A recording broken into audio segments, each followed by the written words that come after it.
Hello this is ജയ്. ഒരു ചെറിയ story പറയട്ടെ. 3 ബോളുകൾ എടുത്ത് റേസ് നടത്തുന്നു. ആദ്യം പോകുന്ന ബ്ലൂ ബോൾ പറയും എന്നെ തോൽപ്പിക്കാൻ ആർക്കും സാധിക്കില്ല എന്ന് പറഞ്ഞുകൊണ്ട് അഹങ്കാരത്തോടെ മുന്നോട്ട് പോകുന്നു. രണ്ടാമതായി പോകുന്ന ബ്ലാക്ക് ബോൾ പറയും ഞാൻ നിന്റെ കൂടെ തന്നെയുണ്ട്, കുറച്ച് സമയത്തിനുള്ള ഉറപ്പായി ഞാൻ നിന്നെ തോൽപ്പിച്ചിരിക്കുമെന്ന്.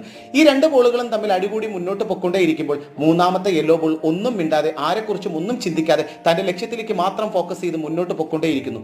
മറ്റു 2 ബോളുകളും തമ്മിൽ അടികൂടി വഴിയിൽ സ്റ്റക്കാവുന്ന സമയം അവസാനം വന്ന നമ്മുടെ യെല്ലോ ബോൾ തന്റെ ലക്ഷ്യത്തിലെത്തി 1ാം സ്ഥാനം കരസ്ഥമാക്കുന്നു. ഈ കഥ നമുക്ക് മനസ്സിലാക്കി തരുന്നത് നമ്മളെക്കുറിച്ച് നെഗറ്റീവ് പറയുന്നവർ പറഞ്ഞുകൊണ്ടേയിരിക്കും. നമ്മളെക്കുറിച്ച് കുറ്റം പറയുന്നവരെ കുറിച്ച് നമ്മൾ ചിന്തിക്കേണ്ട ആവശ്യമേ ഇല്ല. ചിലർ നദിയിലേക്ക് കല്ലെറിഞ്ഞ് കളിക്കാറുണ്ട്, പക്ഷെ നദി അതൊന്നും ശ്രദ്ധിക്കാതെ തന്റെ ലക്ഷ്യത്തിലേക്ക് മാത്രം ഒഴുകി മുന്നോട്ട് പോകാറുണ്ട്.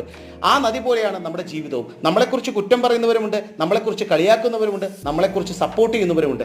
നമ്മൾ ഫസ്റ്റ് ആകുമോ ലാസ്റ്റ് ആകുമോ എന്ന് ചിന്തിച്ച് വെറുതെ ടെൻഷൻ അടിക്കേണ്ട ആവശ്യമില്ല. നമ്മൾ നമ്മുടെ ലക്ഷ്യത്തിലേക്ക് മാത്രം ഫോക്കസ് ചെയ്ത് മുന്നോട്ട് പോവുക. Focus on your work, focus on your dream. എന്റെ വീഡിയോസ് നിങ്ങൾക്ക് ഇഷ്ടമാകുന്നുണ്ടെങ്കിൽ ചാനൽ